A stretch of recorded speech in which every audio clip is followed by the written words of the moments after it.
Hello everyone, welcome to my channel Mithai and Mou lifestyle থেকে। আমি মৌ তোমাদের সঙ্গে আছি।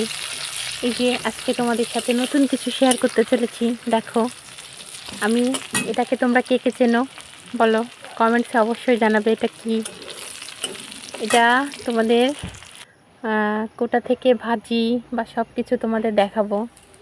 তো সকালে আমরা কি কি বাজার করে নিয়ে আসলাম, নিয়ে আসার পর সেগুলোকে রান্না করলাম। এই যে এখন এটা দিয়ে, মানে এই ছোটো কাঁকড়াটা দিয়ে আমরা ছোট যে কচি আম আছে বা কাঁচা আম, ওটা দিয়ে টক রান্না করেছি।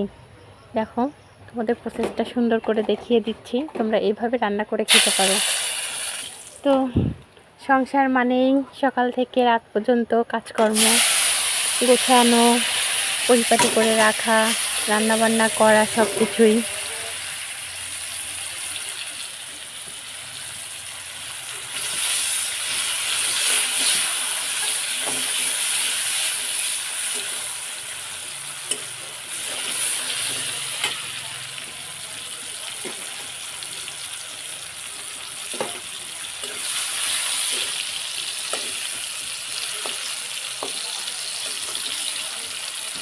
এই যে এগুলো হচ্ছে সেই ছোট কাঁচা আমগুলো, এগুলোকে আমি টুকরো টুকরো করে নিয়েছি, নিয়ে এগুলোকে কেটে নিয়ে এই যে টক রান্নার জন্য ব্যবহার করছি।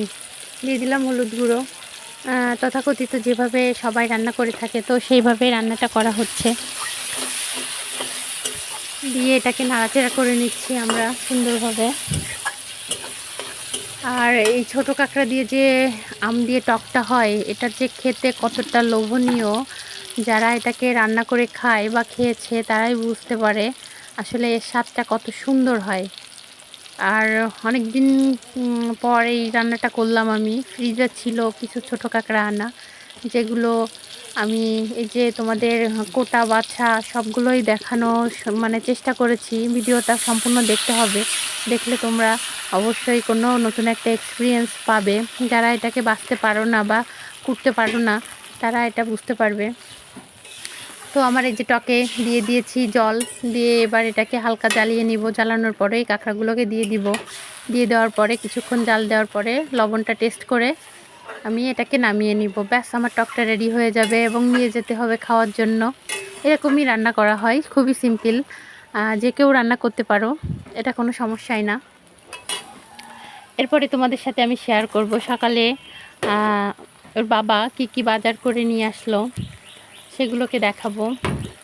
আসলে সকাল সকাল বাজারটা আনার পর সেগুলোকে গোছানো, কোটা বাছা, সেগুলোকে আবার রাখা, মোটামুটি অনেকটা কাজ থাকে। আর দেখো, কাঁকড়াগুলোকে ভেজে রেখেছি, কি লোভনীয় লাগছে যে কারোর মানে জিভে জল এসে যাবে এগুলো দেখার পরে। যারা কাঁকড়া খেতে পছন্দ করো তারা তো সত্যি খুবই মানে বুঝতেই পারবে যে টেস্টটা কতটা সুন্দর। যাই হোক, আমি এই যে কাঁকড়াগুলোকে দেখো ঢেলে দিয়েছি এর ভিতরে। এবার তোমার হচ্ছে এটাকে সুন্দর করে নেড়েচেড়ে ফুটিয়ে নিব। নেওয়ার পরে লবণটা চেখে নামিয়ে নেব, তাহলেই আমার টকটা রেডি হয়ে যাবে। আর লাস্টের দিকের কালারটা দেখো একটু চেঞ্জ হয়ে আসছে মোটামুটি। আমি এই যে ঢাকনা দিয়ে দিলাম। এবার চলে আসলাম আমি আমার কাজকর্মতে। এই যে কী করে নিচ্ছি দেখো। ওই যে দেখো, ছোটো কাঁকড়াগুলোকে বাটির ভিতরে যে কেটে রেখে দিয়েছি, কিছু ঝাল কেটে নিচ্ছি। আমি আজকে আম ডালও করব। আম দিয়ে ডাল হয়, যে মুসুরির ডালটা, টক ডাল বলে অনেকে, তো আম ডাল করব। তার জন্য যে কিছু ঝাল কেটে নিচ্ছি। আমগুলোকে লম্বা করে কেটে রেখে নিয়েছি। আর টকটা তো তোমাদেরকে দেখালামই, ওরকমভাবে রান্না করেছি। আর কাঁকড়াগুলোকে ওই যে ছোটো কাঁকড়াগুলোর শুধু পাশ কেটে নিয়েছি। কেটে নিয়ে মানে পাগুলো ফেলে দিয়েছি, আর শুধু ওর বডিটা আছে। বডিটাকে তখন কি হবে, যখন কুটবো তখন ওর বুকের এই সাইডটাতে ফেলে দিয়ে, উপরের খোলাটা ফেলে দিয়ে সুন্দর করে আমি রেডি করব। এই যে চলে আসলাম আবার চুলায় আসার পরেই ডালগুলোকে সিদ্ধ করতে দিয়েছিলাম। মুসুরির ডালটা ধুয়ে আমি এটাতে সিদ্ধ করতে দিয়েছিলাম গ্যাসে। তো এই যে প্রেশার কুকারে দিলে বেশি ভালো হয়, তো আমি প্রেশার কুকারে দিইনি, আমি গ্যাসেই দিয়েছি। দিয়ে ডালটাকে সুন্দর করে সিদ্ধ করে নরম করে নিয়েছি। দেখো এইভাবে নিয়েছি, এইভাবে একটু ঘুটে নেব। নিয়ে যে জল ঢেলে দিচ্ছি। জলটা দেওয়ার পরে এটা সুন্দর করে এই ডালটা এর সাথে জলের সাথে মিশিয়ে নিতে হবে। মিশিয়ে নিয়ে তার ভিতরে দিয়ে দিতে হবে হলুদ লবণ। দিয়ে দেওয়ার পরে আবার সুন্দর করে এটাকে নেড়ে চেড়ে মিশিয়ে নিব। মানে প্রসেসটা এরকমই, এরকমভাবেই ডালটা রান্না করা হয়, টক ডাল যেটাকে বলো। অনেকেতে পেঁয়াজ রসুন পছন্দ করে, এক একজন এক এক রকমভাবে খেতে পছন্দ করে, তবে আমি বেসিক্যালি এতে পেঁয়াজ রসুন খাই না। আমি টক ডালটা কাঁচা আম দিয়েই বেশি তৈরি করে থাকি, যেটা খেতে আসলে ভালো লাগে। এবং লাস্টের দিকে আমরা সরিষা ফোড়ন দিই, মানে যেটাকে টক ডাল হিসেবেই সবাই জানে, এই জন্য সরিষাটা ফোড়নটা দিই। আর এই যে আমগুলোকে দেখো সুন্দর করে কেটে আমি ওই যে ধুয়ে নিয়েছি। আর ওই যে ডালটা একটু ফুটে উঠবে, ফুটে ওঠার পরে আমি এর ভিতরে কাঁচা আমগুলোকে দিয়ে দিব। কাঁচা আমগুলোকে দিয়ে দিলে হবে কি, মানে হলুদ দেওয়ার আগে দিলে ভালো হয়, দিলে আমটা সুন্দরভাবে গলে যায়। আর যদি হলুদটা আগে দেওয়া হয় তাহলে আমটা একটু মানে একটু শক্ত শক্ত থেকে যায়, গলতে চায় না। তবে কেউ আগে দেয়, কেউ পরে দেয়, আমি আসলে পরেই দিয়েছি। আর হলুদটা একটু পরেই দিব, এটা যখন ফুটে টুটে উঠবে তখনই আমি হলুদটা দিব। এরপর দেখাচ্ছি, দেখো এই যে বাজার থেকে পাবদা মাছ এনেছে, কি সুন্দর পাবদা মাছ, এই যে দেখো কি সুন্দর। আমার মেয়ে পাবদা মাছ খেতে অনেক পছন্দ করে, তো ওর জন্যই ওর বাবাকে বলেছিলাম, তো বাজার থেকে এই পাবদা মাছগুলো এনে দিয়েছে। সেগুলোকে আমরা সুন্দর করে কেটে নিব। আর কাঁকড়া বলো মাছ বলো, এইগুলো আসলে কোটা কাটার বিষয়ে আমি অতটা অভিজ্ঞ নই, আমি দক্ষও নই, তারপরেও চেষ্টা করি যতটা সম্ভব, মানে খেতে গেলে তো করতে হবে, যতটুকু পারা যায় ততটুকু করে নিয়েছি। আর বাজার থেকে আরও কিছু জিনিস নিয়েছে, এই যে ঝালগুলো আগের দিন নিয়ে এসেছিলো, তো ভাবলাম যে একটু পচে পচে যাচ্ছে, তাহলে এগুলোকে আলাদা করে ফেলে বোটাগুলো ফেলে দিয়ে ফ্রিজে রেখে দিব, দিলে আর এগুলো নষ্ট হবে না। তো এর জন্য আমি এই যে ঝালগুলোকেও সুন্দর করে মানে বোটা টোটা ফেলে আরেকটা গামলার ভিতরে আর কি আলাদা করে তুলে রাখবো। তুলে রেখে এবার দেখাবো, দেখো এই শাকগুলো নিয়ে এসেছে।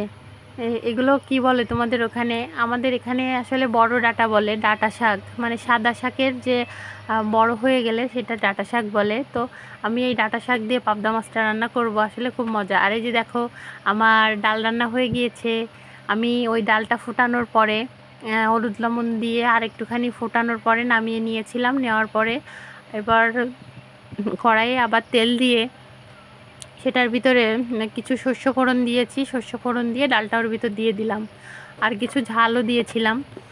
আসলে আমার মেয়ে ঝালটা খেতে পারে না, এর জন্য ঝালের পরিমাণটা একটু কম দেওয়ার চেষ্টা করি, যাতে করে তোমার ও একটু খেতে পারে। এই যে ঝালগুলোকে তুলে আলাদা করে রেখে দিলাম, যাতে ওগুলো পরে আমি বোটাগুলো ফেলতে পারি। তো এবার কাঁকড়াগুলোকে আমরা দেখাবো কিভাবে এটাকে ছালা কোটা হবে বা বাছা হবে। কাঁকড়াগুলোকে এই যে দেখো, ওই যে বুকটা, কাঁকড়াগুলোকে যে মানে বুকের যে পিঠটা থাকে ওটা ফেলে দিতে হয়, আর খোসার পাশটা মানে ওর উপরের যে চারাটা হয় আর কি শক্ত, ওই চারাটা তুলে দুই পাশে, কাঁকড়ার দুই পাশে কিছু ময়লা থাকে, ওই ময়লাগুলোকে সুন্দর করে পরিষ্কার করে নিতে হয়। ওই যে দেখো আমি এমন করে পরিষ্কার করছি, করে ওর চারার ভিতর থেকে হালকা একটু ঘিলু থাকে, ঘিলুটাকে বের করে কাঁকড়ার ভিতরে দিয়ে দিব। এরকমভাবেই কাঁকড়াগুলোকে পরিষ্কার করা হয়। এবার পরিষ্কার করাটা অনেক সময় সাপেক্ষ, আসলে ধৈর্যের বিষয়। এক একটা করে কাঁকড়াগুলোকে সুন্দর করে পরিষ্কার করতে হবে, না হলে অনেকগুলো কাঁকড়া হবে না, আর অনেকগুলো কাঁকড়া না হলে খাওয়ার সময় কম পড়ে যাবে। আর আমার মেয়ে তো অনেক পছন্দ করে, শুধু বলে কাঁকড়া দাও কাঁকড়া দাও, খুব খেতে পছন্দ করে ও। তো কাঁকড়াগুলোকে এরকমভাবেই আমরা কেটে নিয়েছি। আর কাঁকড়াগুলো বাছার পর এর যে ময়লাগুলো হয় এগুলো আসলে যেখানে সেখানে ফেলা যাবে না, একটা নির্দিষ্ট জায়গায় ফেলতে হবে, আর তা না হলে মাটিতে পুঁতে দেওয়াই ভালো, না হলে এর থেকে প্রচুর গন্ধ আসে। এর যে খোলাগুলা হয় না এগুলা, তারপরে এর ভিতরে যে ময়লাগুলো থাকে আর কি, ওইগুলা পচে বিচ্ছিরি গন্ধ হয় আর কি। তো যেখানে সেখানে ফেলবে না তোমরা, এটা পরিবেশটাকেও দূষণ করে, গন্ধ ছড়ায়, দুর্গন্ধ ছড়ায়, যে জন্য একটা নির্দিষ্ট জায়গায় ফেলবে, যেটা পরিবেশের জন্যও ভালো। প্রত্যেকটা জিনিসই খেতে হবে, তা সেটা পরিষ্কার পরিচ্ছন্ন বা নিয়ম নীতি মেনে খাওয়াটাই ভালো।